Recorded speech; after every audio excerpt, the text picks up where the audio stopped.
Guess what? We're making a unicorn cake with a tie-dye pattern inside the cake. My name is Lori and you are watching The Icing Artist. To make that tie-dye pattern, I made one batch of my thick vanilla cake batter and I divided that into 6 bowls for every color of the rainbow. Except because it's a unicorn, I used pink instead of red, and then just my orange, yellow, green, blue, and of course violet. Now the trick to this tie-dye pattern is many little scoops of cake batter all kind of dolloped into your cake pan. It is very tempting after like the 20th dollop of cake batter to just get a big spoon and start big spoonfulling in there. But believe me, it's going to look amazing if we do the little mini scoops. You know, put on some music and get your little spoon out and just keep scooping. When I was doing this, I really tried to go around and have an even amount of each color as I was going around in a circle. And I tried to spread them out so that way the green wasn't touching like the green on another layer, so it had a really good pattern going on. And if you want this to be a tall cake, which apparently I did, you need to do this twice.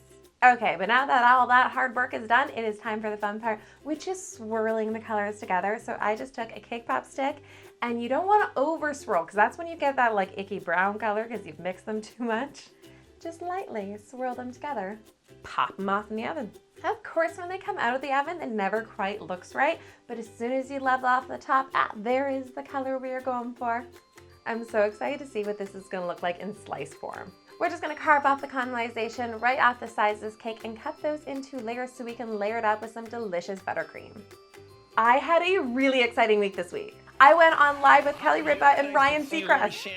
Crazy! Yolanda Gann from How to Cake and I went head-to-head in a friendly cake competition. We had to use a bunch of random mystery ingredients and try to make a cake out of it. It was hilarious. What am I supposed to do with a bunch of cherries? If you guys want to see that video, I will leave a link right here for you. And now that my cake is nice and layered up, I'm just going to give it a nice crumb coat with my buttercream icing and get it ready to cover in fondant. But of course, if you guys want to cover your cakes in buttercream instead of fondant, you can do that too. Just rolled up my fondant nice and thin, drape that over my rolling pin and roll that back over my cake. You guys know how to cover cakes in fondant. You just pull out the sides and kind of push in with your hands. If you guys are struggling with kind of any cake struggles, you want to know how to do a detailed thing, leave a comment down below. I want to know what you guys would like to learn how to do.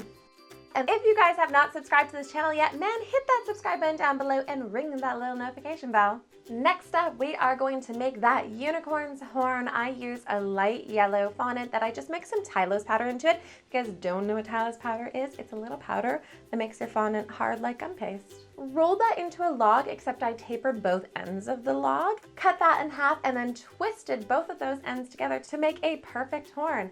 If you guys saw my mini cakes video, link up here, you'll see me make a little tiny mini unicorn cake. It was adorable, and that is one of the reasons why I'm making this cake today. And to keep that unicorn horn standing up straight and not flopping over, I just used a cake pop stick and stuck that right inside. Dust that horn up with some gold luster dust to keep it shining. While I still had my fondant out, I thought I would make those little unicorn ears, so I just rolled out some white fondant, cut some triangles out, and did the same thing with my pink fondant. Layer those up, pinch the one end. You guys know how I make ears. You guys have seen my animal cakes. If you haven't, I have made a lot of animal cakes. Why haven't you seen my animal cakes? Icing Squad, you guys know where it's at. For the unicorn mane, I wanted to make this super rainbow and really marbled, so I dyed all of my buttercream the same colors as I dyed my cake. Put all my colors in some piping bags and we are going to marble them.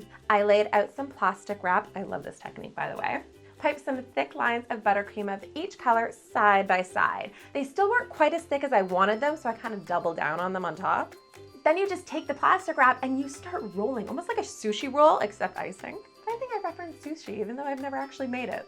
Just reminds me of like how you would roll it. Snipped off the one end and just put that right inside my piping bag with the one end piping tip. And now when you pipe, you're gonna have all of those colors coming through in a beautiful little swirl. At the beginning, I was a little bit purposeful with my swirls. I wanted them right on the center of the cake, coming down the unicorn's forehead and kind of coming around the back. But then you just have fun with it and go nuts and just layering in all of the swirls, really flowing down the side. And while my buttercream is still wet, I'm gonna stick those ears right inside because that buttercream is gonna help hold those ears right up. Instead of completely freehanding the eyes, because freehanding eyes on a cake that's finished is not a good idea. At least not for me. Things go wonky.